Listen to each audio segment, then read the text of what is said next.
Welcome, ghoulies and ghosts, skeletons and poltergeists, and hobgoblins and banshees and phantoms and vampires, and so on. 'Tis yet again the season of fun and frights, tricking, treating, and all manner of carnivalesque tomfoolery. This is the 706 podcast Halloween episode. Once again, we are back.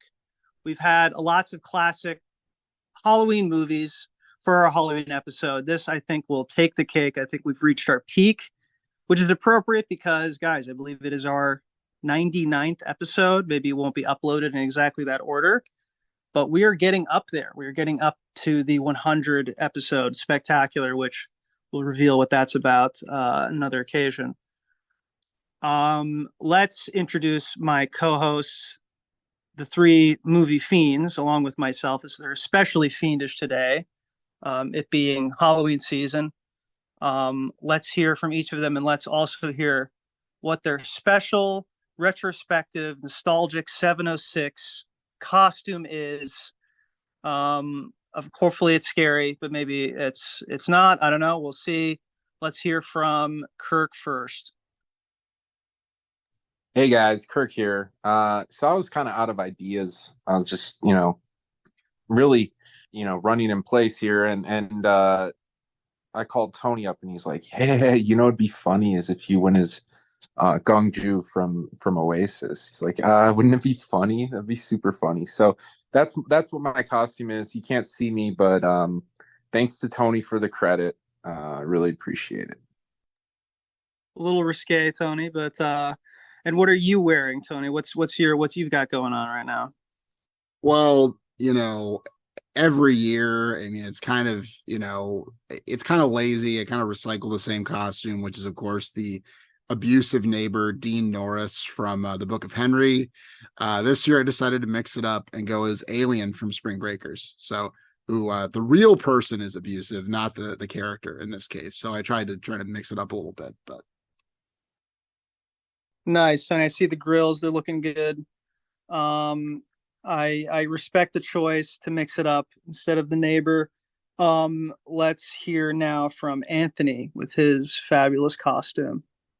I was just Henry's book, just the Henry The book. book. Yes. But I also have underneath the costume for the legendary, non 706 related P-22, the famed mountain lion, fortunately killed in LA. So we have to lay our honors and tribute now. P-22, the mountain lion. Okay, so he's going to the other party, the cooler party. With that, he comes to the 706 party with that on, and then he takes it off to go to the cooler party. I get it. Anthony, I of course am the Dam from Night Moves. And okay, we watched Scooby Doo and the Witch's Ghost for this year's Halloween episode. Obviously, there was you can watch the previous episode to see what that was all about, how that got picked. It was not necessarily my first choice, but of course, for me, it is an indispensable. When I had two other picks eliminated, this is the one I went to. It's because it's lodged so deep in my psyche. This is a direct-to-video Scooby Doo film, the second. There may have been one like in the 70s.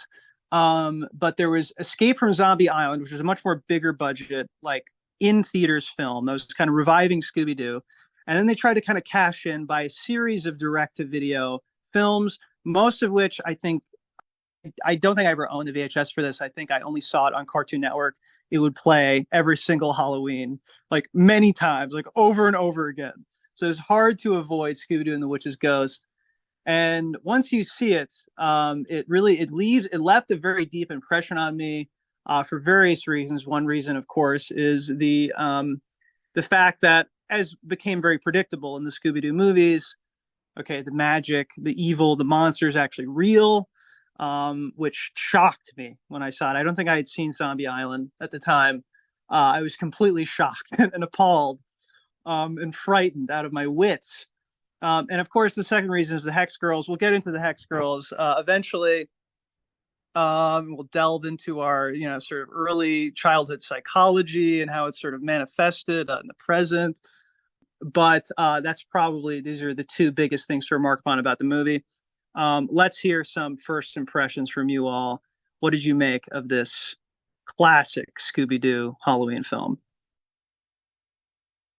Who would like to go first? I guess. I don't know. I'm kind of flabbergasted. I don't really know what to talk about in this section, because I guess I'm not sure how I should be appraising or judging this film. I don't know if I should be serious. I don't know if, Connor, you think this is an actually a good movie and you're prepared with arguments to support that view, or if this is kind of like an ironic, romp through Nostalgiaville. I'm guessing it's more of the latter. First of all, surprised that this universe. I haven't, I never watched Scooby Doo as a kid. I was always more Nickelodeon, so I'm guessing Scooby Doo was on Cartoon Network. That's how I was raised. And I, as a consequence, some of these kind of trips down memory lane don't really yield any memories or kind of wistful emotions for me. But it was fun. On a technical scale, the animation is quite poor. You look at some of the other animated movies that came out this year. I know budget is a thing, but like Toy Story 2, Tarzan, The Iron Giant. So when we're watching like the 15th best animated film in a year, then it's tough to consider it getting into our canon. But what I will say is I appreciate that they did subvert my expectations. I thought the whole mayor subplot, like, he's the ghost, I thought that was going to be the whole movie. Like, I thought that was going to take an hour. And then it was like around the 30-minute mark that we found out that the town was the ghost, or what, I forget what the name was, the witch's ghost. The fake one was obviously a ploy by the town to drum up tourism. And so I was like, well, the movie still has 30 minutes. I don't know what's going to happen. And then the author, the Stephen King guy, I don't know, Ravenclaw, Hufflepuff. Ben Ravencroft. Ben Ravencroft, the founder of Hogwarts School of Witchcraft and Wizardry. Ben Ravencroft.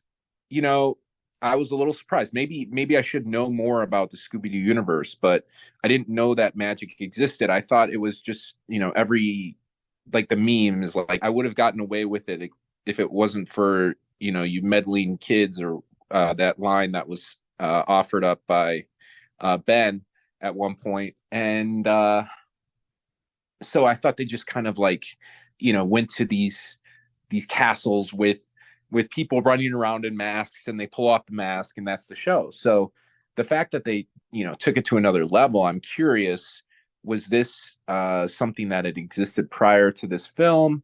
It sounds like Zombie Island maybe was the progenitor in that case. But like, what does that do to the canon? Like, how is the wiki updated? And all of a sudden, all of the ghosts, like, their whole point, I thought the whole point was that through like reason and logic, you can dispel some of the superstition that exists in the world. And then this happens. So I'm just curious how that gels with the general, vibe that the series tried to put forth. And also, like, because I know it's a kid's film, but that author was killed. Like, he was a human being that died in this film.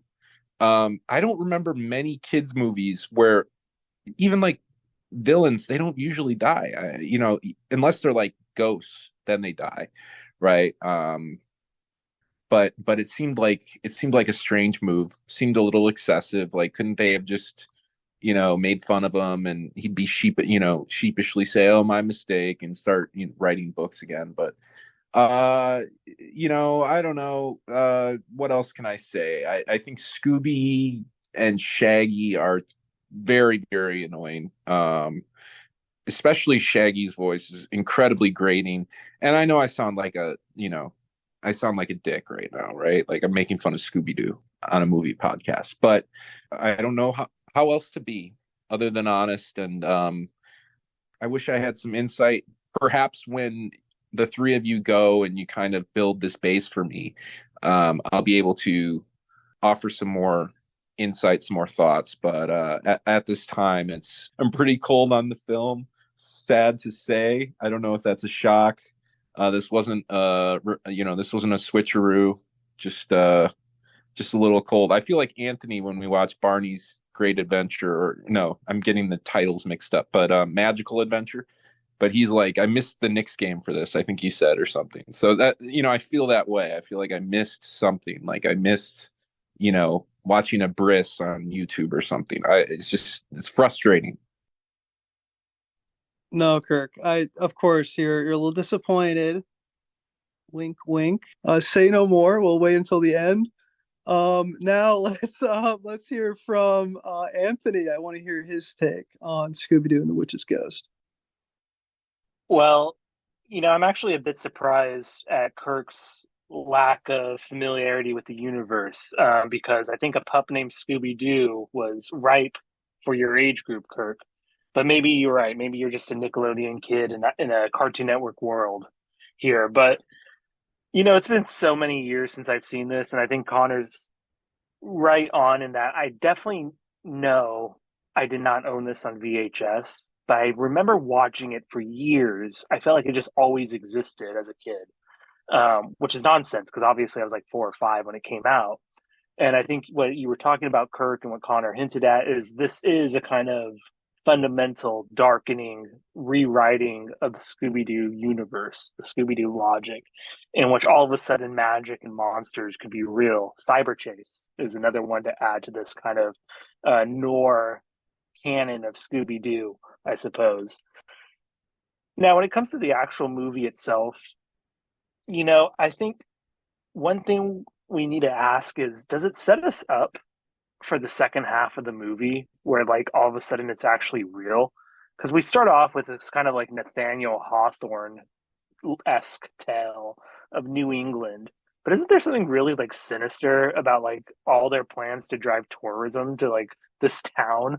Like it's like the sleepy little community and they're just like destroying it with like leaf chasers, I think Ben Ravencroft calls them at one point.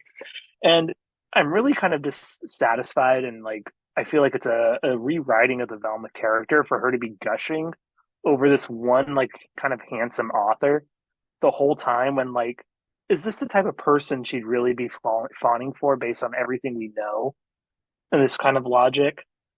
And I think Kirk's right, is like, is the darkness earned in this movie by the second half?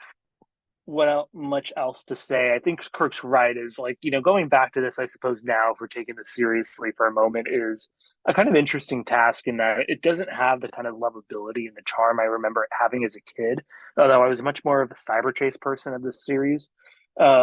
Watching it, though, with kind of the rose-colored lenses and a nostalgic view, or even a childhood kind of senses, I'm much more interested in the first part of the movie, in this kind of undercurrent of darkness, underbelly within this small New England town. What's going on here? What's happening? Isn't there something kind of weird about how this movie sets us up to treat witches as like misunderstood, misjudged, and like unfairly judged like human beings? And then all of a sudden it flips and it was like, oh no, like they were actually probably pretty horrible. Here's this real witch that wants to like destroy everyone. Doesn't that defeat the whole purpose of the film, of like treating these kind of misunderstood people as like human beings and dignified? I don't know. I feel like that's kind of disappointing. And well, I got to save the Hex discussion, I guess, for later on. So maybe I'll hold my thoughts there. That's a podcast unto itself, Anthony. Yes, thank you. Now let's hear from Tony. All right. Animation auteur Jim Stenstrom directed 4 films in his career: Scooby Doo on Zombie Island, Scooby Doo and the Witch's Ghost, Scooby Doo and the Alien Invaders, and Scooby Doo and the Cyber Chase. He has a lot of animation credits. Those are the 4 films he directed, and I don't know what the word is for 4, but a triptych, but it's that a quadrilogy, you might say. Tetraptych would be a traptych. There you go. Tetraptych, yeah.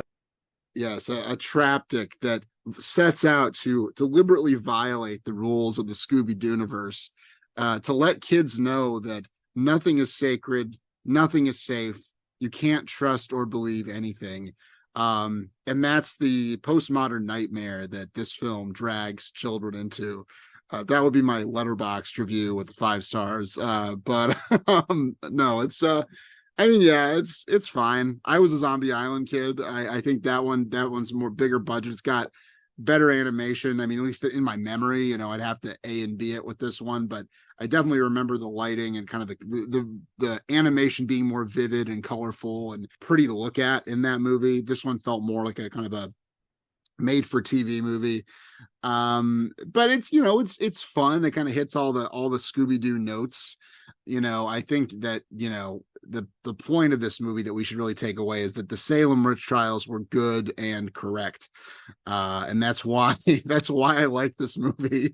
That's a narrative that kids really need. That's a necessary corrective to this bullshit narrative kids are getting about how, it was a moral panic, they burned these innocent women alive. No, this was very much a justified and necessary moment in our culture.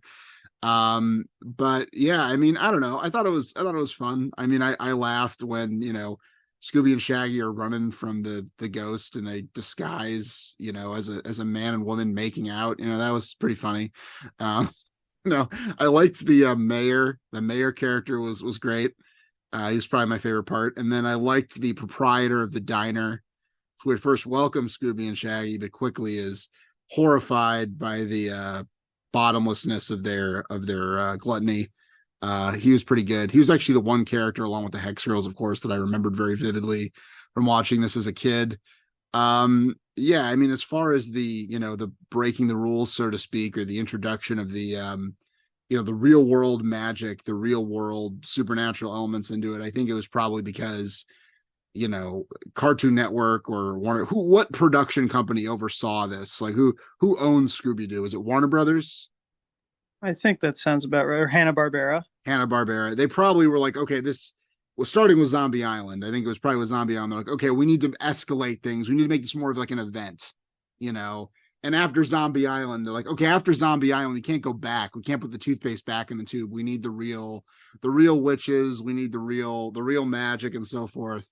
But it's it's like a fun kids movie. I'm kind of on Kirk's side here in terms of like, I'm not sure how much meat there is on the bone aside from just the nostalgia factor, there's like fun little moments and scenes, but I don't think the animation is exceptional. I don't think that, I think Anthony makes a decent point about Velma. Velma is acting, slightly out of character here. I don't know. But mostly my watching of it was just like fun nostalgia from remembering watching Scooby Doo as a kid, and also just kind of being like, I kind of wish I was watching Zombie Island. That was kind of my takeaway. So not negative by any means, but I can't really I can't praise it too heavily. So, well, thank you, Tony. I mean, we see what we have to deal with: a Nickelodeon kid, a Zombie Island kid, and then a Cyber Chase kid. These are my co-hosts. What am I going to do? Okay, this is going to be an uphill battle. But don't worry, I'll convince you all of the brilliance of Scooby-Doo and the Witch's Ghost. Okay, well, not really. All right, so I admit, I watched it again. Obviously, there's very particular moments that stick in my mind. We can go through those as we go. But overall, revisiting this movie, one thing I'm struck by, okay, it came out in 1999. And of course, it has a certain cultural moment that it exists in. And I think, as Anthony was getting at, it's on the one hand, okay, it's the willingness to completely throw out the book just to escalate to the maximum. That magic is real. Of course, it shocked me as a kid when Ben Ravencroft immediately turns evil, just instantly. There's not even a second of transition. You just instantly, his British guy voice turns into an evil British guy voice. And frankly, his evil laughs are are really quite good. I mean, like they're quality evil laughs. He instantly gets his comeuppance. Obviously, it's a very short movie. It's a very simple plot. There's not a lot to it. But what, of course, thinking back on it, right? What spoke to me about it? I think, obviously, as opposed to the Cyber Chase kid and the Zombie Island kid, I'm of course drawn as a New Englander to the mise en scène, to the colonial New England setting. The Puritans are a theme, right? Witches, the witch trials. We have the beautiful autumn backdrop, beautiful autumn in New England. We have very authentic touches, such as saying slower than maple syrup on a cold day, as we all say in New England, where I'm from. Little things like that. But what you guys are missing, I think, is that this movie, while maybe not the best written, is also the progenitor of the subgenre of the eco-gothic. Because as we learn, the Hex Girls, this fictional band that exists in the movie, who exists only to do two musical numbers, okay, and there's one that has there's one that turns out to actually be a Wiccan. Okay, this is a theme that runs throughout the film. That's it's subtle, but it can be drawn out. And of course, it's this very like muddle-headed 90s idea of, on the one hand, like there's this idea of the witches were actually good, right? There's this like moment of like reevaluating history, and we're kind of like moving towards, what we kind of recognize now as a kind of revisionist view of the past, right? We are challenging hegemonic narratives of the Puritans, who often were portrayed as being, well, witch trials were always considered something bad, but I mean, this idea of the Puritans is kind of models of behavior that kind of were part of the DNA of America, right?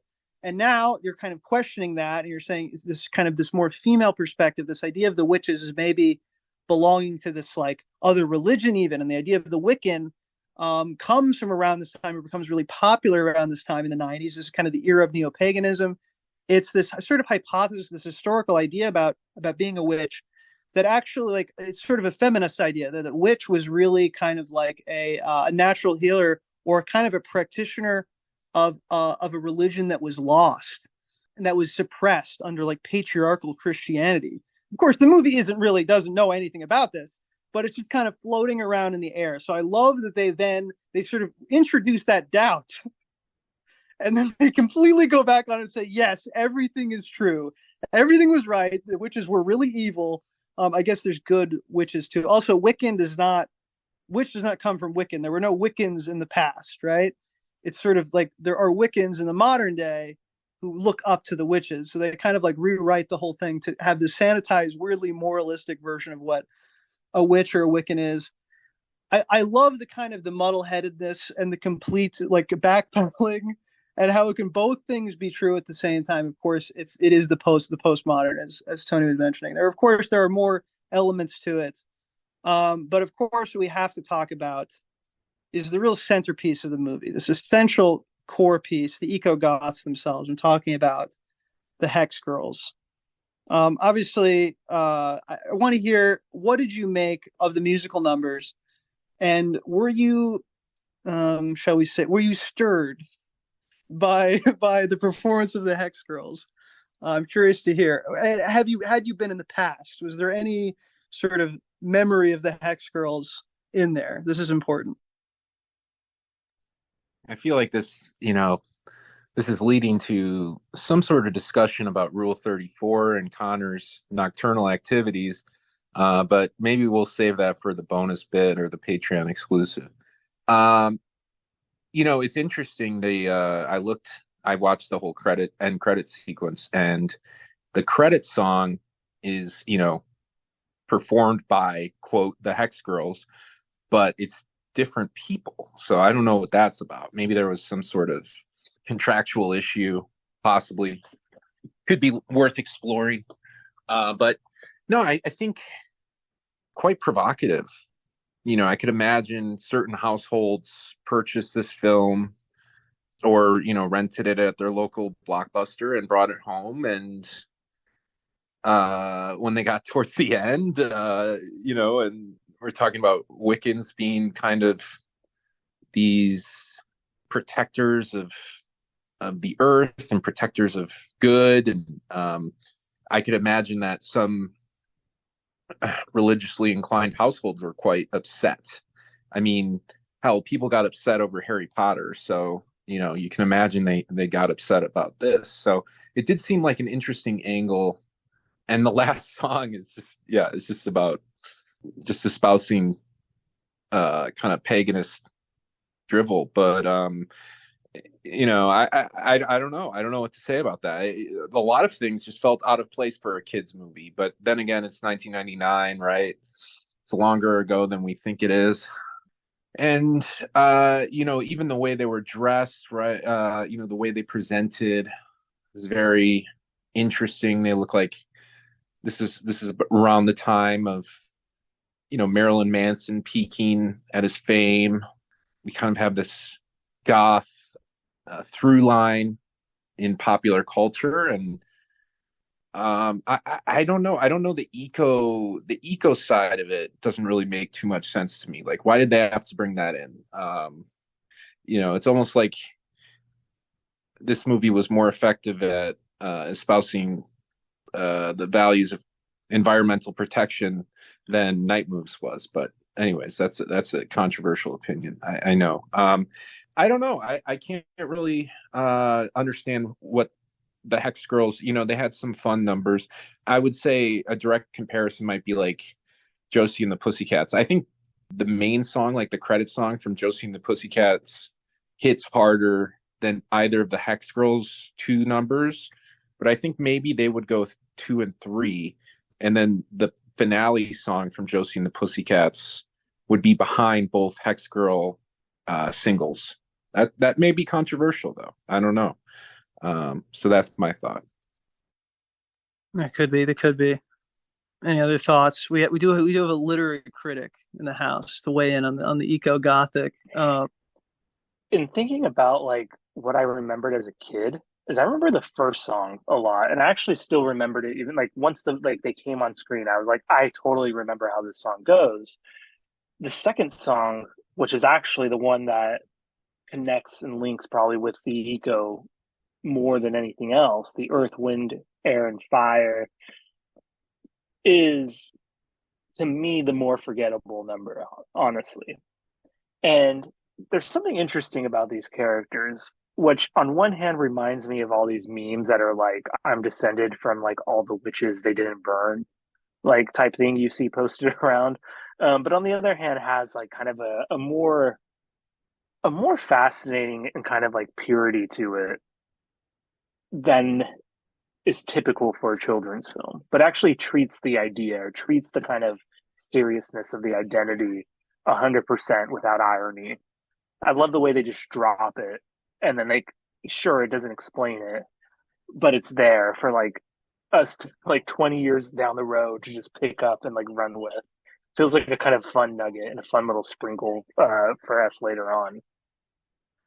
Okay, admitting whether he was stirred or not. And Tony, I think we have to read between the lines on that one. I'm saying yes, probably. Could I be projecting? Maybe. I don't know. Yeah, honestly, it was funny. I was watching this with my brother and my fiance, and she was singing the song before it came on, so she remembered it very well. The first song, I didn't really remember it at all, frankly. I think that the songs, I think they're fun in context in the movie. They're like a fun little, because as a kid, I never really liked the musical numbers in like Disney movies, for example. It was always like, get back to the story, get back to the action. Now that I'm older, like I love, like when we watch like Beauty and the Beast, for example, like I love those because those are great songs. Or Lion King, those are great songs, but these are not great songs. I don't think. I think they're fun in the context of this movie. You're like, oh, I'm gonna cast a spell on you and mixing things in my bowl. Like that's fun, kind of vaguely Halloweeny, vaguely witchy sort of thing. I think it works. I think it works for the movie. It works for the kind of the autumnal kind of Halloween witchy vibes this movie's trying to put out. I don't think they're particularly good songs. I don't think they're particularly well performed. Musically, they don't really stick out to me as being all that interesting. I do think that the Hex Girls do help the movie in terms of just kind of giving it a little bit of life, a little bit of spice, a little bit of joie de vivre, I guess. I don't know. It is, I guess, kind of a fun contrast, as Connor said, kind of a muddled message here where we have sort of the benign modern Wiccan, what do they call it? Eco Wiccans, or what do they call them? Eco-goth. The modern kind of eco-goths, the cuddly friendly ones with the actual horrible evil witches from the past, which is kind of a fun contrast. But yeah, don't have super well developed thoughts beyond that.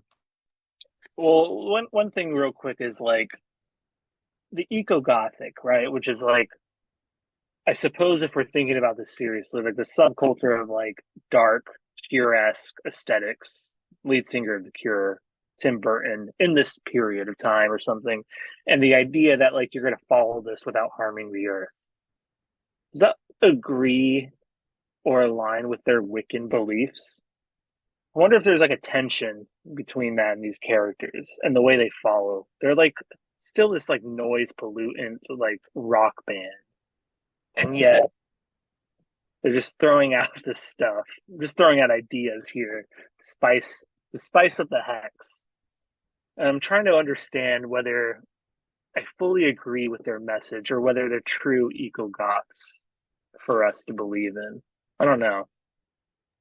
They're all Tom Morello, basically. They preach a radical message and get on a yacht at the end of the day. I don't know if Tom Morello has a yacht. First of all, I mean, if you want to see some eco-goths, just go down to I don't know, Allen Street in Lower East Village. You'll see plenty of them in a coffee house. But I don't know. Isn't that like a contradiction? Like eco-goth? Aren't goths supposed to like be just totally kind of apathetic, rather wan and sickly, and separated from the world, almost at odds with the world, sheltered, and I don't know. That's what like when I think of a goth, I think of someone who is enduring the other aspects, and then they turn that, like, they're enduring their environment, and by being so aloof and upfront about and wearing their insecurities on their chest, they become cool. So I don't know how that relates to the earth. I don't really get that. Maybe we need what's the guy's name, Ben Stubenstein, or the director. We need him to explain it. But if anybody has an idea, no, I mean, I think it's the conflation of all of these, the confusing conflation of all these things. That is the mystery of it, but also the appeal of it. You have to remember, this is all created in the mind of a man born in 1935 or something. It's like this conflation of like goths who are like scary but interesting, like witches scary but interesting. Maybe there's like a nice side to them, right? Like there's this kind of fascination, but also fear. There's this like, it's a totally like, there's no cultural reality to it at all. The songs they play feel like they're like, it's like Hearts or something. It's like 70s like rock, It's like, it's not authentic to anything, but it is this weird projection of one's mind, this intimidating force. And I think, the moment, obviously the Hex Girls, let's just acknowledge for a second, most people who talk about this movie only remember it for the Hex Girls. And obviously it's like it awakened my sexuality, either like for men and women both, right? That like this character Thorn, obviously, like she's presented, right? She's putting a spell, right? There's this introduction of the character as this kind of femme fatale kind of threat, which somehow in the context of Scooby Doo, which we're also familiar with, I think it managed to like find its way into people's brains, myself included. I think the moment is, okay, when we have Thorn perform, I'm the Hex Girl, I'm going to put a spell on you, something dark devotion. We see Fred pull at his collar, and then Daphne like elbows him. So you get, on the one hand, you're like being told that like, whatever you're feeling about this, see Fred likes it too, and then, but he's not supposed to like it. And Daphne's mad at him. And that gets its way deep into the psyche, I think. It's like kind of the naughtiness of it, but also the attraction. And of course that's kind of dropped because instantly they become just like Captain Planet kind of, eco crusaders or whatever. It's a little boring, but still, I think there's something interesting about the conflation of all those things in the writer's mind. This kind of like seductiveness, this vampire thing, but also like nature itself. All of these things are conflated into one, big, scary but alluring thing. I love it, and I think there's something archetypal about it. And of course, I love that they say "bad dreams, sister." That's so cool. I wish that was still a thing. I hope some people are out there doing that. But Anthony, do you have any further thoughts on the Hex Girls? I mean, on one hand, they're kind of just the predecessor of every like hot topic, like craze of like the like mid 2000s. I feel like, There's some credit uh, for that. yeah, true, true. And on the other hand, I think you do kind of, I think they're never as powerful as when they first appear, but I do think you kind of give them a little bit of a disservice as they go on. I think there's something to be said about like their spunkiness, as we go further in. They're kind of like chill, witty demeanor against the whole kind of gang, which is sort of a silly, sentimental, like leftover from an earlier era. The Hex like they feel modern. They feel like modern cartoon characters stuck in this like primal kind of like cartoon from like Barbara, I suppose. And so I understand their staying power, and I understand their power as larger than this like one film. And I don't know if they appear in another one, or I think they do, right? Are they in the They Alien made one? cameos. They made cameos in the Okay. Alien. I just Yeah, got to correct. they had to bring them back. I just got to say it's Hanna-Barbera. I know there's some fans getting mad at us, so I just wanted to correct that. Hanna-Barbera The is Barbera actually Bros. We have to steer clear of that. Is not Hanna-Barbera is southwest of Ojai in the Pacific Palisades. Interesting. Okay, so we discussed Hex Girls. Obviously, they're still like they have this. I think Anthony makes a good point. Maybe we can take their eco message seriously. I just think there's something really fascinating about them. I guess what else I would say is this movie is libidinally charged. Okay, I'll put it that way. All right, because also we have Velma in a way that I found very disturbing. Is seemingly really into this guy who's this older man. It's like really uncomfortable, and clearly he's like, Velma, why don't you come back to my house? And she's like, okay, gang, let's all go. It's so weird. And of course, they have like almost like a meet cute moment where they touch hands, but it feels wrong. Like you feel it's like there's something wrong here. And then, of course, it turns out he's completely evil. I think this also adds to this like this weird essence. And of course, as Tony mentioned, the moment where Shag and Scoob are making out, which brings me to my other major theme, which I think we can see that this runs throughout. Okay, there's the moment at the beginning. What's our first shot of the movie? How are we introduced to the characters? Also, I love, by the way, what Anthony said about like the timelessness of these characters. They come from a different era. Fred and Daphne feel like they're from the 50s almost. I mean, they're kind of squares. Shaggy is like a hippie, right? This cartoon was created in like the late 60s, or early 70s. So there's something about it that the mixture of these 90s characters with these late 60s characters is kind of interesting. This time out of time kind of feeling, this postmodern melange. But think about the first scene we see. It's Shaggy about to club Scooby, who's dressed as a cave lion or something. They're impersonating this like diorama, this display. They're trying to blend in this museum, and basically, Shaggy is about to strike Scooby, and it's said in like the narration that's like attached to this display, like early man used tools to conquer the savage world. Okay, so we established this man versus nature theme from the very get-go. But then curiously, we have after the first sequence, the first chase sequence, which by the way, happens to Billy Ray Cyrus's cover of the Scooby Doo theme song. Okay, at the end of that, we hear Shaggy say, "You're the man, Scoob," and Scooby says, "No, you're the man." Okay, this is the question: which is the man? Shaggy and Scooby kind of exist. There's sort of like it's a kind of a breakdown of the anthropocentric worldview, because Shaggy is kind of not quite completely a man. Scooby is not completely a dog. He's kind of more than a dog. He's a person. Obviously, he thinks he's a person. He, for instance, is attracted to human women, as we find out in the course of this film. And so like Scooby and Shaggy are this edge case. So this borderline of what defines the human. And I think those boundaries of what the human is relates directly to the eco-goth question, to the environmentalism. And I think you can see how, Scooby, throughout this movie, we see moments where he tries to act human, but then he sort of falls into gluttony. But then Shaggy does also. So I think we're meant to question, and also at the very end it comes back. You're the man, Scoob, and then Scooby just says like something like, "Yeah, I am the man." So Scooby Doo becomes a human being. I mean, there's something to me very compelling about that. That to me links to the whole thing. But I'm not sure I have a complete reading. But okay, let's chew on that and let's vote. Is this one of the 706 greatest movies of all time? Is it up there in the Halloween canon with Monkey Shines and the rest? Let's hear from Tony first. Good meaty chewiness there. I'm not sure how to feel about that, about who is the man and the boundaries of humanity.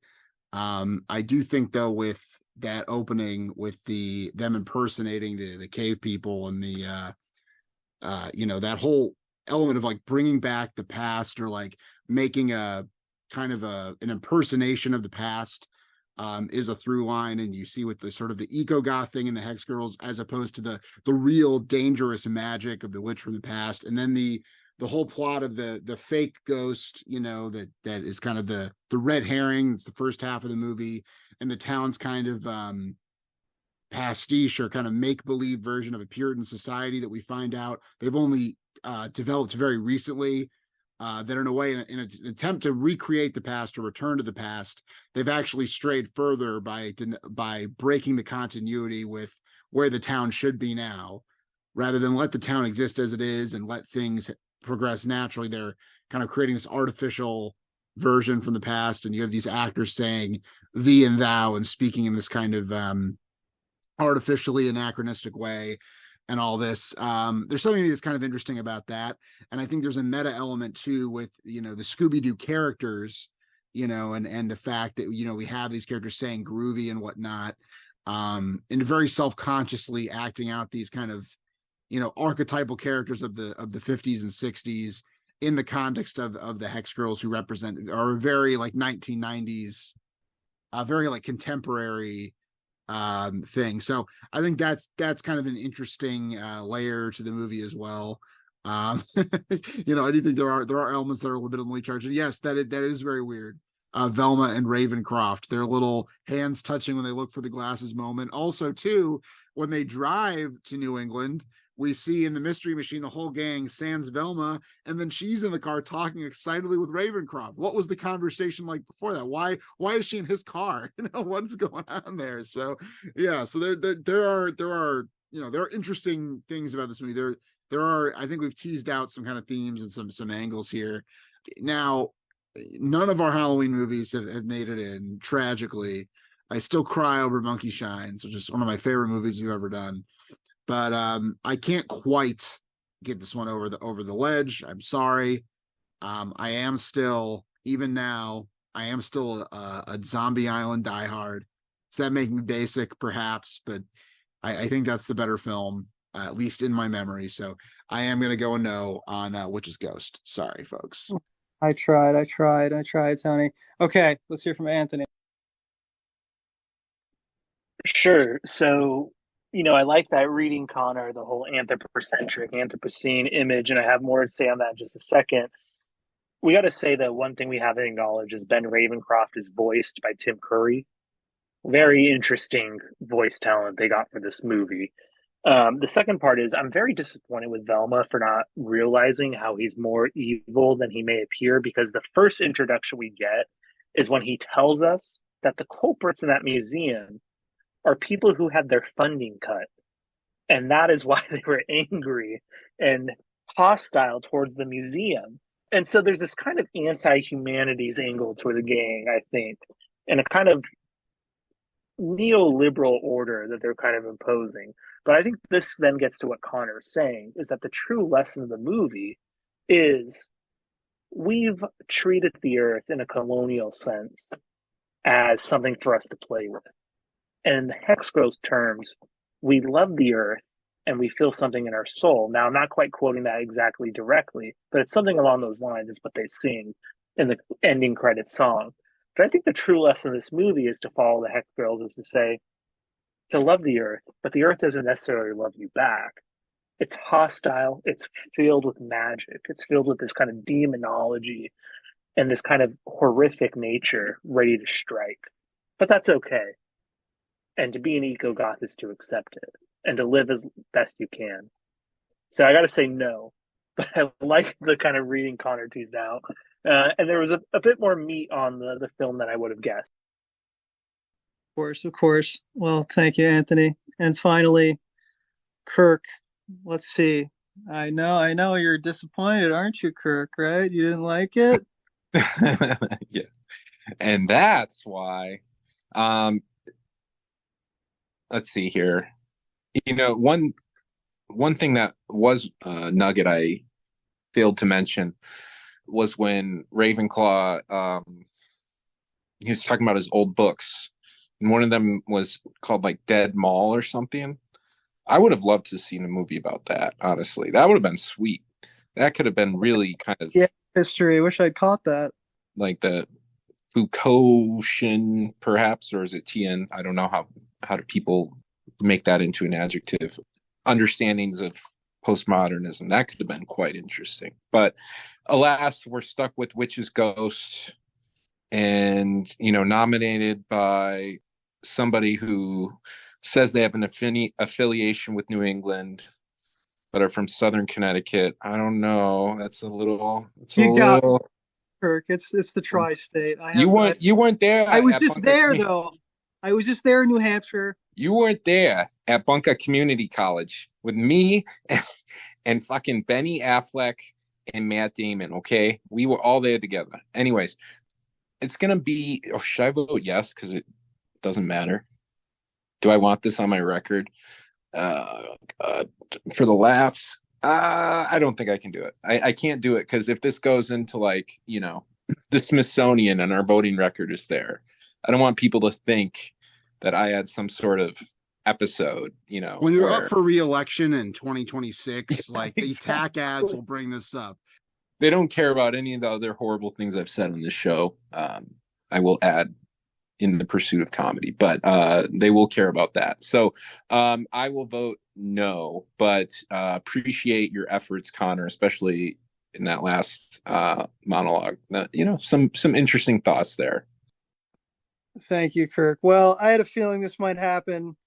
I tried to make my case. Mostly it's just that one, that 10 seconds of the movie that I think really did lodge in there. But it was interesting to revisit as a kind of expression of the cultural unconscious of the late 1990s. End of history. Okay. Now I'll just close with a quote from the film.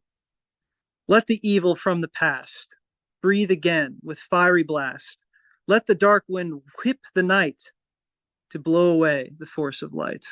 Okay, we are now celebrating our Halloween. I hope everyone has a happy Halloween and a spooky, scary Halloween. And now let's move on to the recommendation section. I'm not sure exactly what we're doing because now we're coming up at episode 100, which we have special plans for. Should we just take a vote or nominations for episode 101 or something? Or should we just call it here and then do nominations next time? What do you guys think? I think we should keep the nomination train flowing. Okay. Episode 100 will be enough. It will suffice on its own, but we can add the nominations here if everybody else is agreeable. Yeah, I'm down. I'm down to nominations. I think I went least recently. Okay. So I'm gonna go first because I'm starting to worry. But I feel like the decades rule.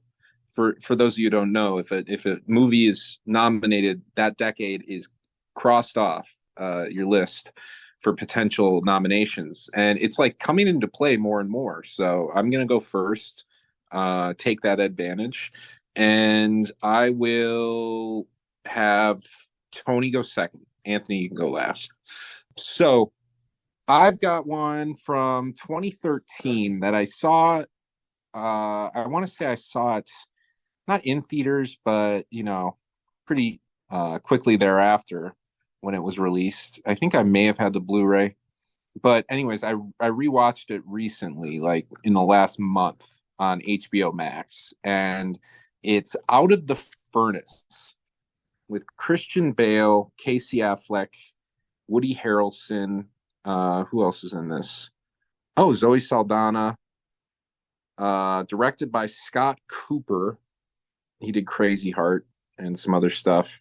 And then written by Brad Inglesby. And so if you don't know what this movie is, it's a suspense action film. It's hard to, not action, like, a gritty drama with some action sequences or violence, pretty brutal violence, actually. It's about these two brothers, Christian Bale and Casey Affleck, who live in the outskirts of Pittsburgh, very kind of archetypal industrial, work at the mill, kind of like Homestead, Pennsylvania, right? The steel, you got the steel mill, you got everybody's really like Yinzes, like they're from Pittsburgh, and they kind of got that vibe to them, but they get mixed up. Oh, Willem Dafoe's in this as well. They get mixed up with Willem Dafoe, who's a bookie, and Casey Affleck actually has to take a fight in rural New Jersey, of all places. And Woody Harrelson runs like an illegal fighting ring, and he goes up and fights there, and chaos ensues. But it's just an interesting film because it's so under everybody's radar, like, and mine included. I don't think anybody's talked about this film seriously in 8 years. So I doubt all three of you have seen it. There's something to be said. It's not the most amazing film, revelatory film, but it is quite fascinating to see these actors kind of work through a script and try to build something out of it. And yeah, there's a lot there that I think we could get out of this for an episode. So that's my nomination. I will be the first to admit it's not like, it's not like Sorcerer or something. It's not the best film I've ever seen, but in terms of action, but it is quite fascinating for the time it was made and the people who made it. So anyways, who's next? I think it's Tony. Thank you, Kirk. And yes, so my movie is from the 1990s. This is a drama / horror movie, I guess you could say. It kind of straddles both genres. This is Frailty, starring Matthew McConaughey and Bill Paxton. But this is a kind of an underrated film that basically is about a father and his sons, told largely in flashback. We have McConaughey as an adult man speaking to a detective about a series of murders, and he has some kind of special insight on them because of a childhood experience he had. The story's told in flashbacks about a father and two young sons, and the father basically believes he has been chosen by God to wage war against demons here on Earth. The demons being, actual human beings, quote unquote, in disguise, who it is their mission from God to kill.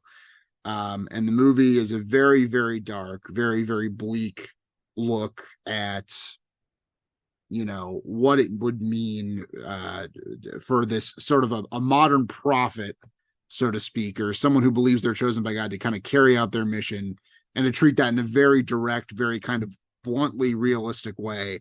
It's a really fascinating, very unsettling film.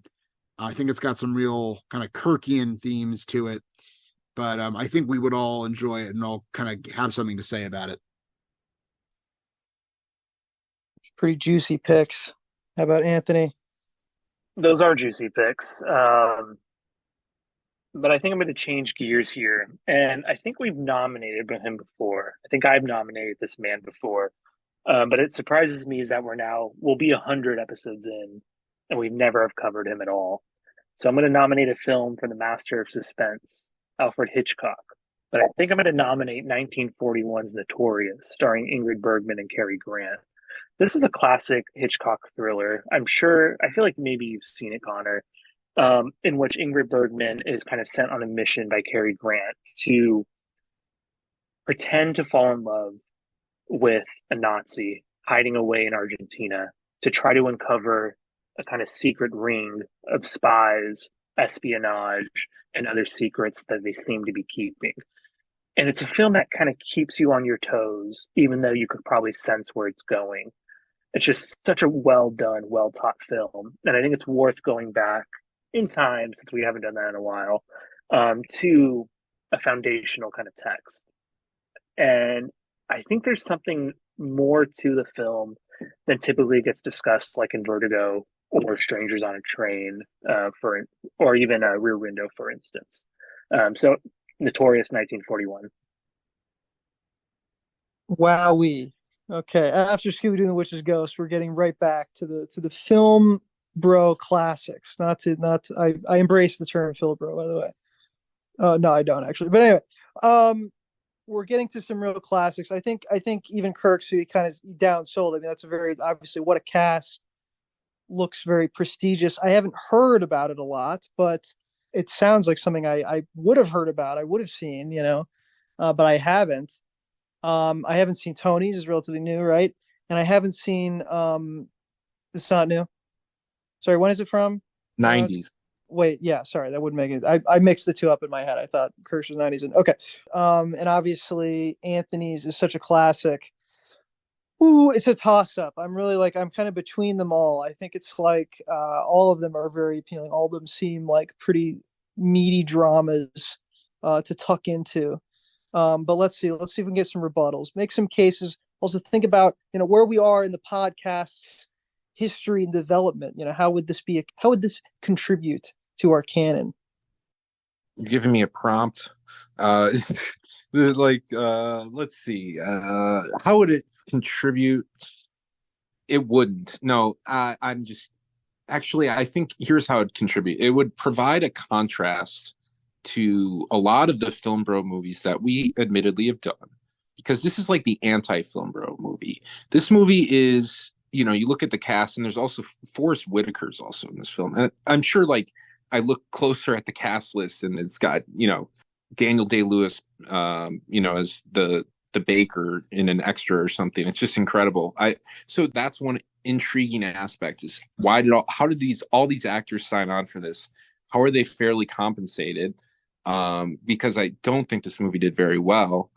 And the reason it's an anti-film bro is because you could watch this with, some guy you met at a truck stop in West Virginia, and he'd really dig it, right? He'd be like, fuck yeah, man, this is some good shit.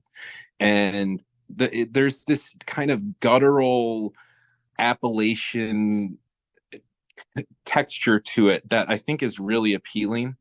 I also like that they thought they could get away with Woody Harrelson and his Texas drawl living in, what are they called? Like basically the Poconos, and growing up there in Western New Jersey. So it's kind of funny. What is there to say? I think what we can see is a movie that maybe was brought down by its script. I think it's based on a book, but it tries. And so there's a conversation to be had first about, the movie itself, about the themes that it puts forth, which are kind of typical action style themes, like, self-reliance, family, justice, revenge.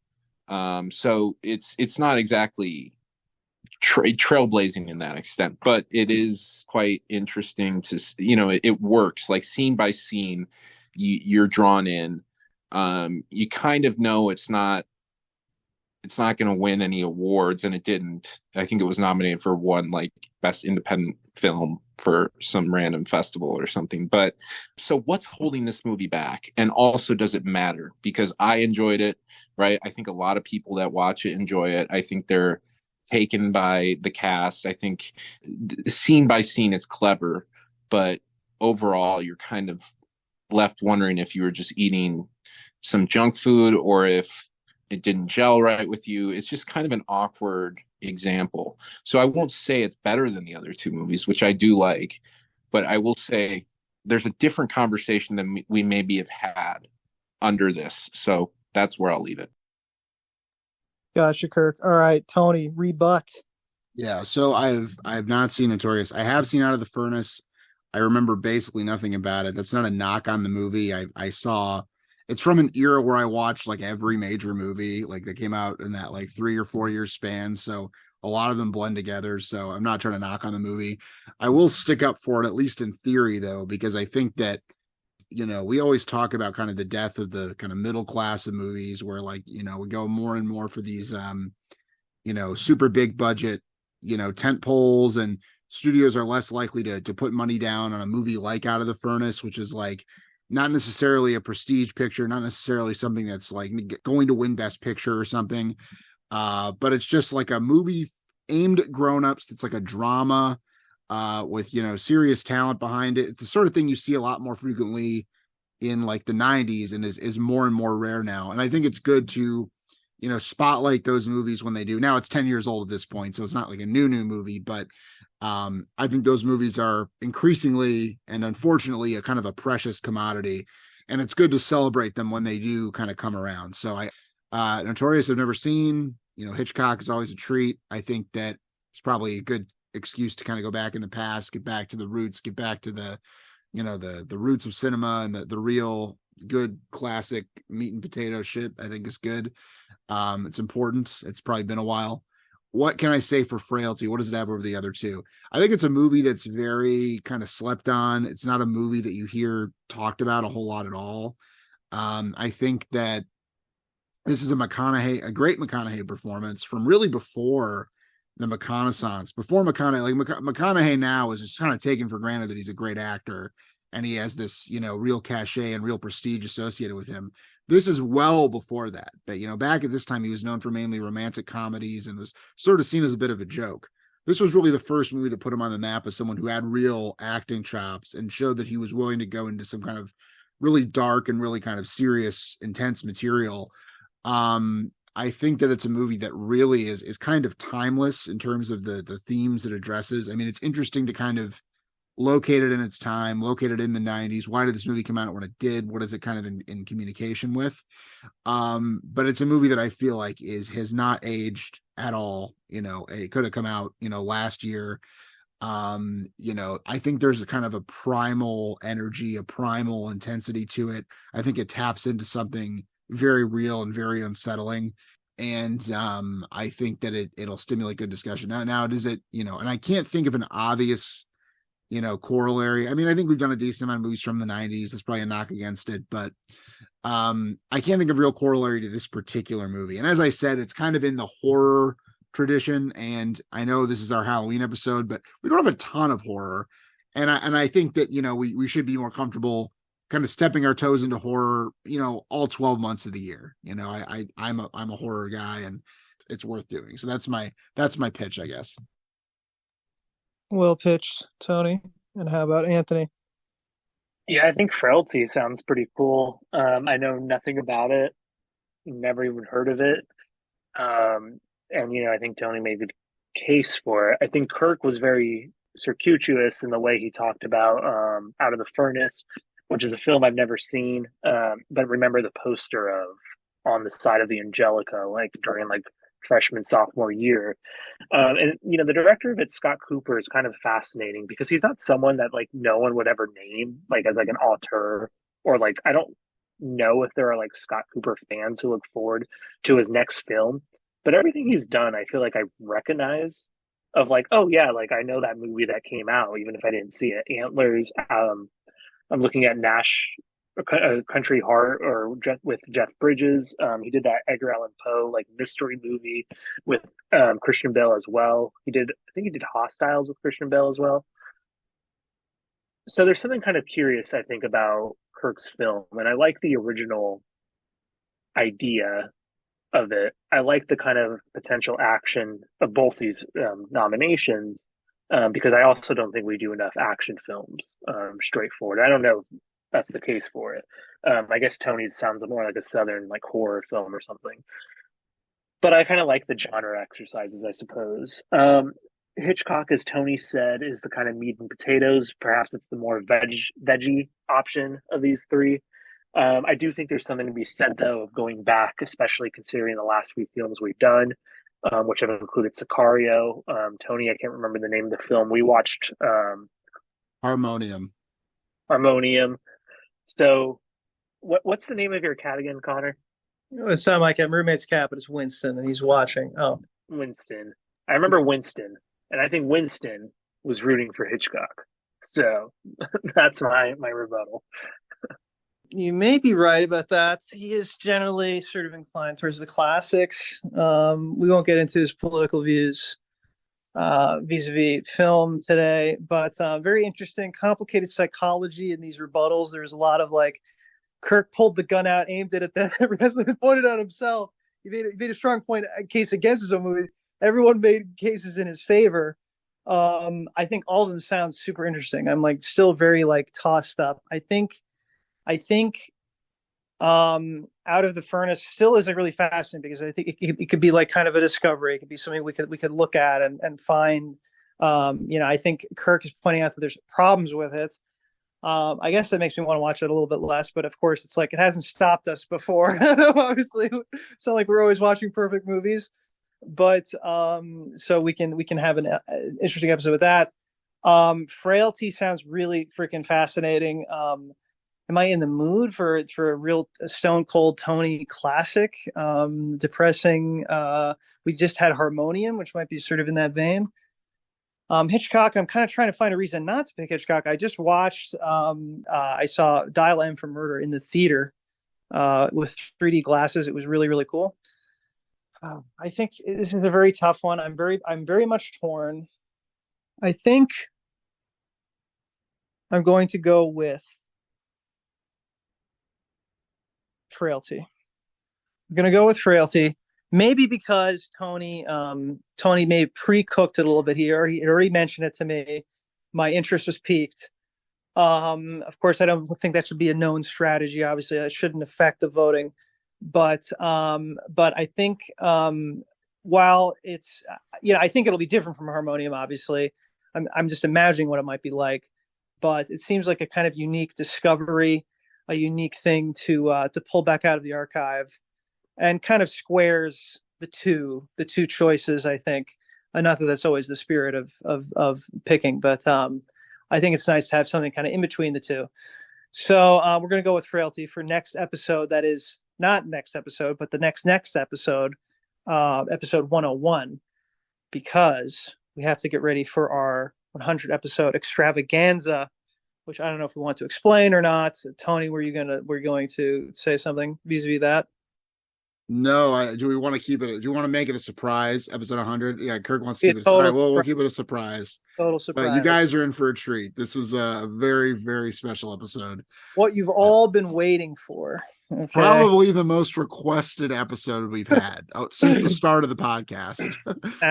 Absolutely. Oh, wow. Let's just say, we hope you're going to Morocco soon with Humphrey Bogart. If you catch my Tokyo drift. If you catch my drift, and you'll just have to tune in and trust me on that one. And because I don't tell falsehoods. So if you know what that movie is, you'll know what to expect. Very subtle, Kirk. I like it. I don't think there might be a few cinephiles that picked up on that one, but we'll get that one. And the answer is intuitively obvious, but yeah. It's a nice little brain teaser for the fans. Well, with that being said, let's play us out. Let's get ready for the 100 episode extravaganza. I can't believe it, but let's play us out, Anthony. I'll have what she's having.